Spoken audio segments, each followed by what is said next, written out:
Hello, wherever you're joining us from today, I want to say a huge welcome to our global community. We hope you're enjoying the Product Marketing Festival. I also want to send out an extra special thank you to all our sponsors, partners, speakers and participants who together have made this event possible. Their sessions are bursting with insights to help you level up. But remember, the learning doesn't stop here. If you aren't already, you can become a PMA member and benefit from unlimited access to exclusive templates, frameworks, mentors, and our entire library of on-demand event content. Make sure you have your questions at the ready. Simply post your question in the comments section and get awesome advice directly from our expert speakers. Or continue the conversation with your fellow product marketers in the PMA Slack community. What's not to love about that? So now, on to the next talk.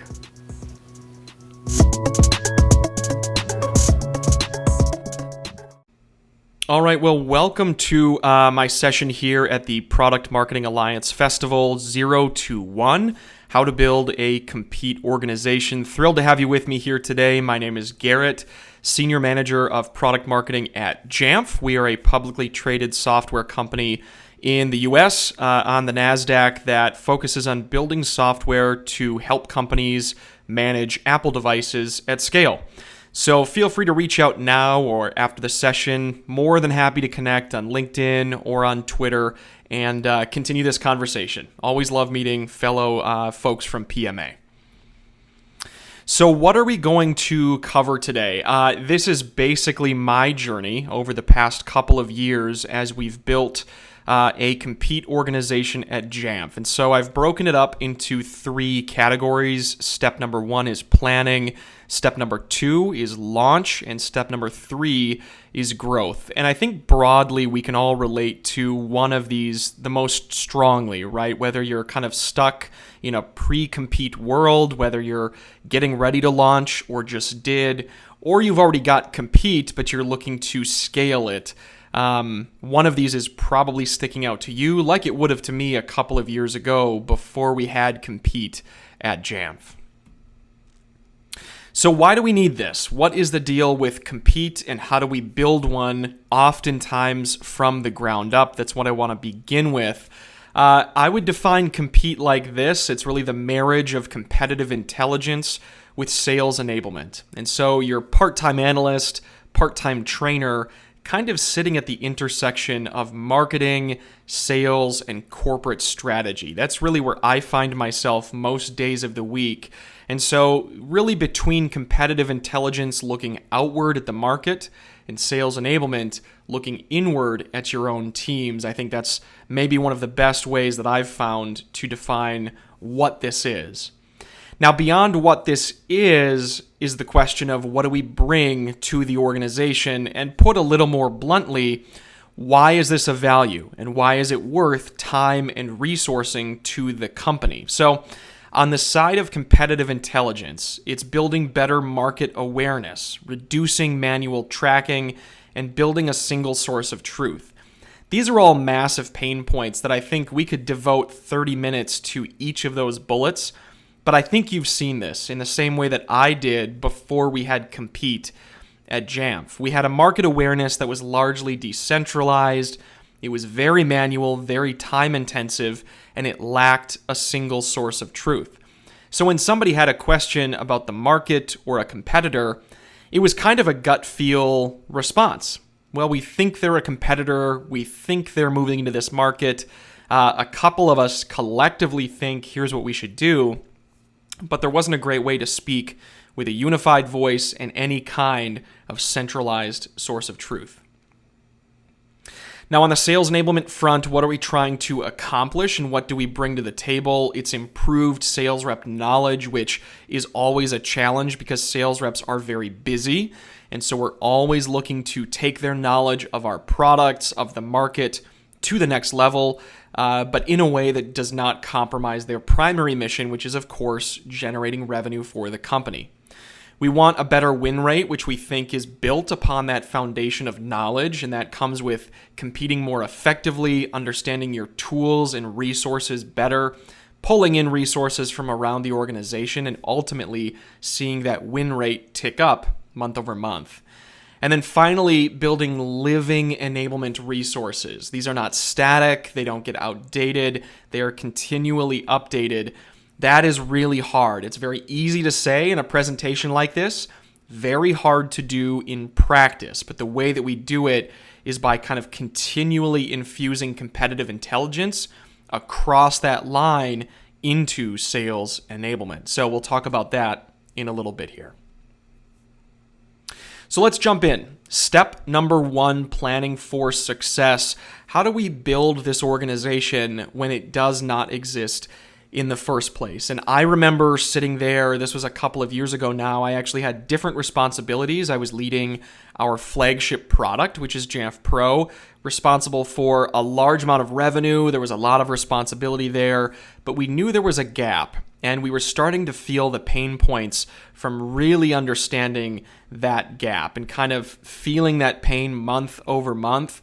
That was the impetus to get serious about Compete at Jamf. And so this is maybe the best starting point. At least it was for me. How does it help the business? We as a team, as a product marketing team, we knew the pain and we saw the gap fairly clearly because we were being asked to do things that Compete could really solve. Things like market intelligence and training the sales organization, ultimately bubbling up to that executive level. But we needed to start with justifying its existence. That was a challenge. And so I want to walk through how we thought about this and how I thought about this from a business justification standpoint. The first bucket of thought that went into this is labor-intensive needs that existed prior to Compete. And so monitoring the market for us was very individual. It was in fact so decentralized that coordination was tough because it was everybody looking at the market individually, and I think the most painful piece, coming to our own conclusions individually. So as it says here on the slide, it's unsustainable, the amount of employee time that you are investing into that process. If you want to grow Compete and ultimately level up that function, that needs to change. You cannot keep demanding individual time across the organization at that scale. The second one was a distributed documentation process, and our justification here was we could make this much better. We could build a single source of truth. So with a lot of cooks in the kitchen, the problem was everybody's gathering data. Everybody is coming to different conclusions, and none of it was on a repeatable cadence. That's a problem. And so it makes a lot of chaos, a lot of time spent kind of organizing all of the different pieces and people involved, but not enough time on conclusions and recommendations. That is the key switch. And so that was our second business justification. The third was that we had no centralized metrics or KPIs. And so instead of being led by our metrics and led by our goals, we were really being led by gut feel. And one of the most tactical ways we saw this was anytime there was a new entrant or a new product, red alarm bells kind of went off around the organization of what does this mean? How effective are they? How well funded are they? All of those common business questions. But instead of being able to respond with a calming, collected, credible voice, we were kind of saying, I don't know, we're not seeing them a lot yet. It might be a problem. We'll keep an eye on it. We'll get back to you. Not super effective. And so with Compete, we built an organization that can speak in a very credible manner to all levels of the organization. If you're a rep selling against this new entrant, we can say, look, we've surveyed the global team today and we have not seen them in a deal yet. Or we checked our CRM and they're not present in a deal yet. We don't think they're a major threat. So yes, it might be big in the tech press, but we have not seen them in our markets at this time. On the flip side, an executive might say, hey, we think they're eating into a specific market. That's worrying because we want to hit our goal. What do you think about that? And today, we can respond in a credible, calm way that we couldn't before Compete. And that is by saying, look, we've got this data, we see the trends, and we either agree or disagree with the assumption that you had at the beginning of this process. And so it's much more project-based, much less reactive. So we understand why the organization needs compete, but who do we need to involve? And this is where you really need to be a diplomat. For some of us, that comes very naturally. For others of us, that is very scary because it's outside of your typical PMA-related duties, right? Maybe you're a product marketer focused on developer relations, and a lot of your time goes into building those bridges with people that already know you. Within dev relations, it tends to be a tight community. You're working closely with a smaller number of organizational silos. But within this role of building Compete, you kind of need to be the diplomat that's working with every department in the company, or at least almost everybody. There might be a few outliers that don't need what you bring to the table, but I think you'll find pretty quickly that the data you're going to dig up with win-loss and competitive intelligence is really valuable to almost every part of the organization. So how do we build an alliance around this concept? Well, I would say it is not by hiring massive amounts of headcount. You might need some analysts and a few folks to help kind of own this permanently going forward. You'll see that a bit more in step 3 as we scale up. But my opinion is between sales, marketing, and strategy, you've got the people and the bodies that you need. And so you think about who needs to be at the table and how do we justify the creation of this process? Well, from the sales perspective, we want to sell more effectively.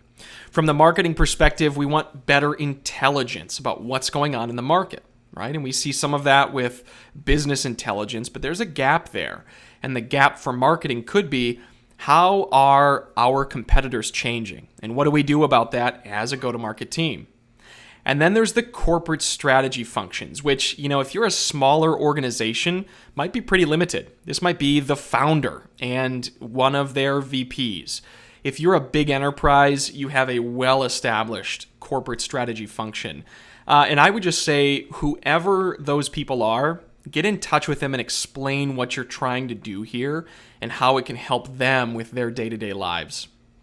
There is a lot of back and forth that can take place, whether it's mergers and acquisitions, strategic partnerships, or anything in between.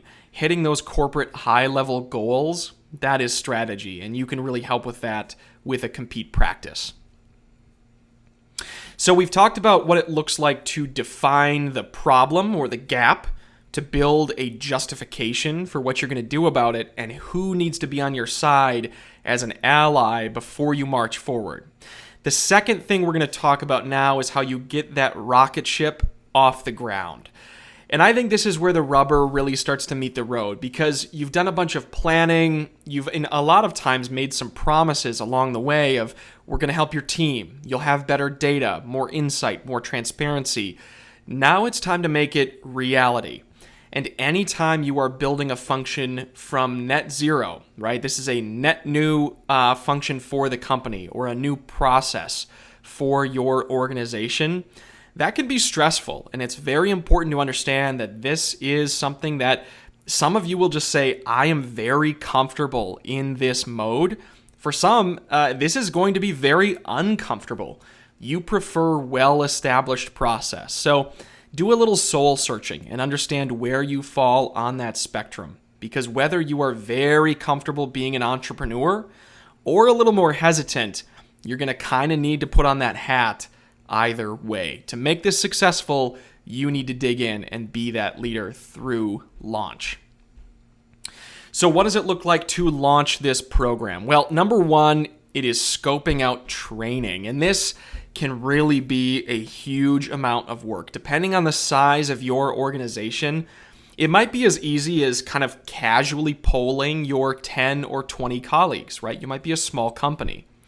On the flip side, if you are mid-market and above, you likely have a regional, national, or global presence.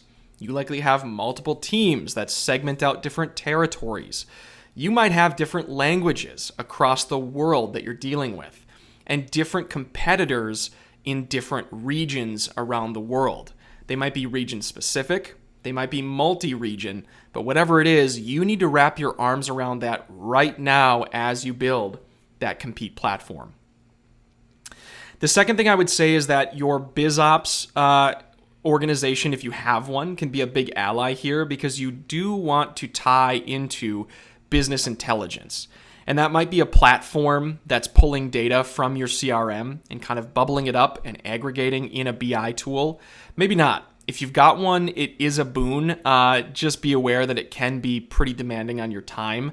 BizOps tends to be a very busy function, right? And so they've got a lot on their plate, a lot of projects in the queue. Get in early with them is my recommendation, and make it very clear the value you are delivering to the organization. This also ties back to your allies. And so if you've got marketing on board, ladder up to your director or VP of marketing. If you have sales on board, pull in a VP or two of sales and get everybody on the same page before you go to that third department like a BizOps and make that request, because they can be huge allies for you. Understand what it looks like to monitor success through adoption. So, whether you choose to use a Compete vendor or not, we did. We use Crayon, and I've been very public about this in other forums and on Crayon's own website. They were a game changer, for us. And so I cannot imagine going back in time and doing this process without a tool like Crayon. There are others in the market. Crayon has been very successful for us. I would recommend you look at a vendor as early as possible. Build a case with that business justification that we talked about for budget, and get a quote early, work with that company, give yourself time. But if you can get that budget and roll out Compete along with a tool like that, a true platform to automatically monitor the market, I think you'll be way better off. We certainly were, and it's kind of why we've turned into such super fans for Crayon. It made us successful in a way that I didn't know we could be successful in our first year. So look at that as kind of a force multiplier, if you will. You might have 1 or 2 or 3 people on this Compete project, but that platform can take you to the next level. So Google around a bit, take a look at a software tool. The final thing I'll say is you do need to make sure to budget for ongoing evangelism. And this might be adoption-centric, like, are reps using this? Are they in the tool at all? A or B, yes or no? And then the second question is, how frequently are they using a tool like a Crayon or whoever you might choose? You need to be monitoring utilization metrics because it tells you if you are credible, A, but B, if you're building content through this Compete practice that your reps want to use. You should be using kind of that old pot of honey tactic, right? Like, draw them in with really good content and really good data that makes them more effective at their jobs. If you can do that, you're in a great place. So another question you will likely need to tackle during implementation, maybe before, is who owns Compete? And we had a couple of answers to this throughout our implementation process. So you certainly don't need to arrive at one giant golden answer right away. You might not. Feel okay with wherever you are on that spectrum. But in my opinion, this is how you break that down. Number one, who's doing the implementation? This is negotiating a contract with a software vendor, defining what success looks like, building KPIs, finding out what your acceptance criteria are, like what is Compete and when do we know that it exists, that it's a thing, who is executing training. Budget obviously will be a consideration here. Who is on the hook for budget contribution? If this was a budgeted expense, you already have your answer. But if you're watching this right now and your fiscal is not magically starting today, then you've got a question on your hands. If this is an incremental budget request, which department is that coming from? Where you ladder up, where your sponsor ladders up, maybe across a couple of departments if that's what it takes. My recommendation here is with your allies that you built way back in step 1, go to those allies, remind them of the value you're bringing to the organization, and come to a collaborative answer on this question. And if it's one department, great. It kind of makes it a little bit easier for you. But if not, if it's across a few teams, that's okay too. Whoever it takes, bring them to the table, find a way to get budget together, and make sure you can be successful through the first year of your Compete program. And the biggest budget hit might be that software tool. So if you've got a software tool in your plans, that's probably your biggest spend. If not, it might be partial headcount. It might be your own time, whatever. Take a look at that. The third piece is ongoing administration, right? So you implement a tool and a process. That is the first hurdle to clear. But what about a new competitor or a new entrant joining your market? What about a new user that joins your company, right? A new sales rep?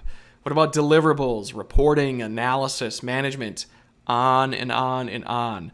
All of that stuff stacks up. And at least in my experience, the first 15% of the project is implementation. The rest is what comes after you turn the tool on. You go from 0 to 1, and pretty soon people start listening to what you're saying and hearing the value of this tool, and they've got a lot of ideas for how their teams can use it. That is a very good problem to have, but it's still a demand on your time. So be sure that you budget for administration of the tool. Now, I've been vague so far on deliverables, talking about a software tool and how you work across department lines. I want to be really tactical for just a second here with this group. I've got two buckets, market reporting and trend analysis. I think this is your 101 level of what can you do to deliver stuff to other teams. So market reporting, help the org understand what's going on in the market, filtering signal from noise. This is the challenge if you have no Compete practice today. Everybody has an opinion. Everybody heard something from a vendor or a prospect.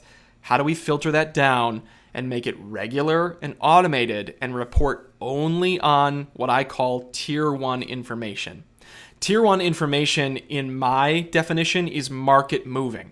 So it's a change, a new product, a repivot, a repricing, maybe an acquisition by a competitor or an acquisition internally.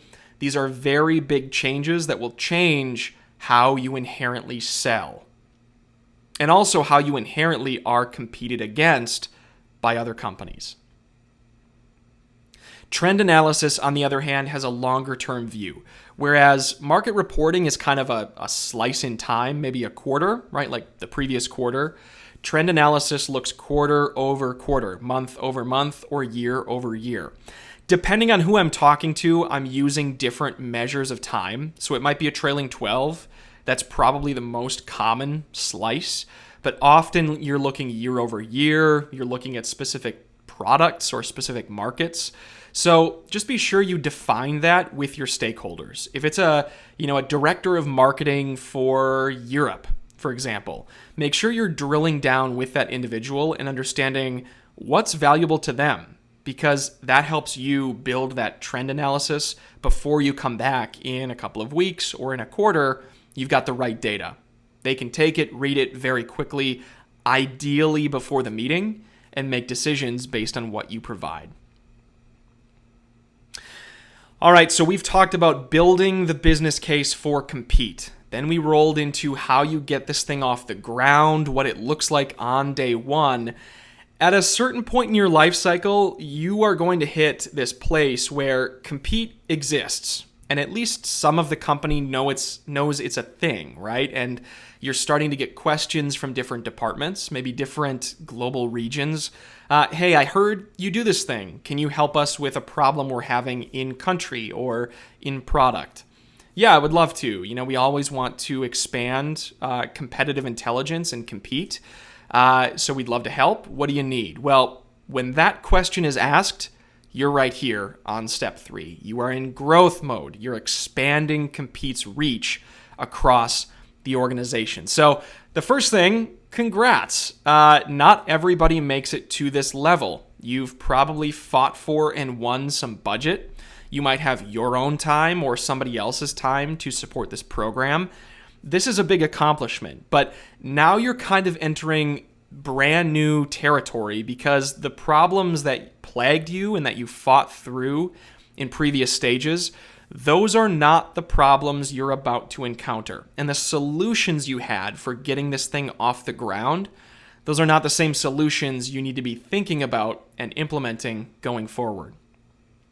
So 3 targets in my mind as you look to growth: higher visibility, greater reliability of your data, and broader contribution from around the organization. I think 3 high-level buckets of what it looks like to take this from a basic Compete program into something more enterprise grade, if you will. So higher visibility is the practice of broadening the view of Compete. And typically you're starting this with a question or a couple of questions. Maybe it's sales specifically saying, help us win more deals or understand win-loss better, right? Okay, we can build a thing. I need a little budget. We'll get that done 6 months later. Well, now sales is saying that was really effective. Can we pull you in to quarterly sales planning sessions with our directors and above? Great question. We would love to help. Suddenly, we have higher visibility of the Compete organization. You will likely see the same thing with your global teams, with your corporate strategy teams, and with marketing. Very common to kind of see ears perk up and to hear that question more and more as Compete becomes a thing in your company. The second thing is greater reliability, and this, frankly, is just tough. This is a very difficult nut to crack because a lot of the data you'll pull for Compete comes from your CRM, and so it's not data you can directly control, right? This is not a lever for product marketing. This is a lever a lot of times for sales. So think back to stage number 1. Do you remember that network we talked about of allies? Well, those allies, once again, they were kind of your key in step 2. They're your key again right here in step 3. Because if I'm going hat in hand asking for something from the sales team saying, please, we need better data for Compete. Can you fill out CRM fields differently or more consistently or more accurately? That is a diplomatic conversation. You do not want to charge in there and say, Compete is a thing, your data is wrong or partial, do better. That is a great way to burn a bridge, right? But if you can go in there alongside of a sales leader ally and say, look, together we have this cross-departmental project. It is bringing a lot of value to the work that you do as sales teams. We are making you more effective with Compete. Here's what we need to take this to another level. You've already delivered value to those teams. You're saying your lives are better today based on the work that we're doing. Let's take it up a notch together. And the way we do that is in the CRM with these fields. Let's go. Now, you kind of need to be a bit of a babysitter here, right? Kind of month over month. It's on your shoulders to do the work. So do that training, have that conversation, but then make sure you're watching to see if that's happening. Are you getting better, greater quantity, more accurate data? And if so, be sure you celebrate that success. If not, bring that ally in again. We're going to keep hitting this until we get it right.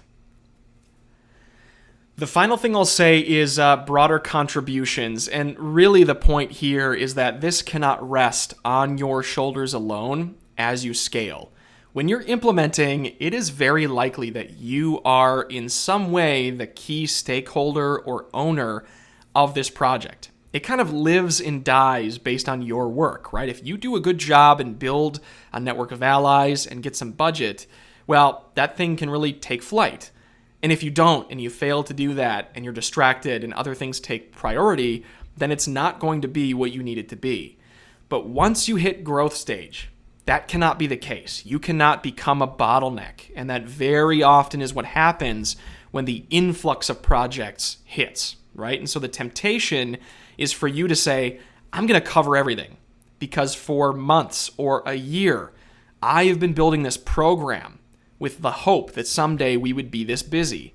Now we are, and that feels very validating on an internal, personal level. But if you give into that temptation, you do become a bottleneck. everything slows down, and you're the only person that can check compete data, submit compete intelligence, train different teams. You really don't want to be in that spot, I promise you, as you scale, because it slows everything down and makes you less effective. So think about branding this internally. Call it your compete network, call it your competitive council or something along those lines, and invite people to join. This can be a very low overhead, kind of a low effort for the folks involved. But once they're on board, you have kind of deputized all of these different people in a semi-official way. They're on this council, they're in a meeting once a month with you, you're all brainstorming on solutions for really tough problems. And then when it's time to train a group or pull a report or pull some data, it's not just on your shoulders, and you're not spending out of your own bucket of 40 hours a week, right? That little 40 hours a week can be a bank account that gets tapped out really quickly if you are the individual saying yes, but with the benefit of a network and a council, you can do a whole lot more. You become a force multiplier. Even if you never get 5 or 10 people underneath you, that's okay. You don't need direct authority. With a broader contribution group, you can be that force multiplier across the organization. Doesn't matter how big you are. You could be multinational and you can still do this and be very effective. And so the final thing I'll say here in wrapping up is we walked through the build phase, the launch phase, and the growth phase. It's a lot, and I think a lot of questions are probably bubbling up in everyone's mind right now. Happy to take Q&A, but also reach out on LinkedIn and on Twitter. I would prefer LinkedIn. I usually check that more. So hop on there, connect with me. I am more than happy to stay in touch. If you've got questions about your process going from 0 to 1, and then ultimately 1 to many, reach out and let's have coffee. I just love connecting with fellow members of PMA. This is such a great group, and so I would be happy to both share my knowledge, but also I think learn from many of you. So thanks for joining today. Really appreciate your time. Enjoy the rest of the festival. Have a great week.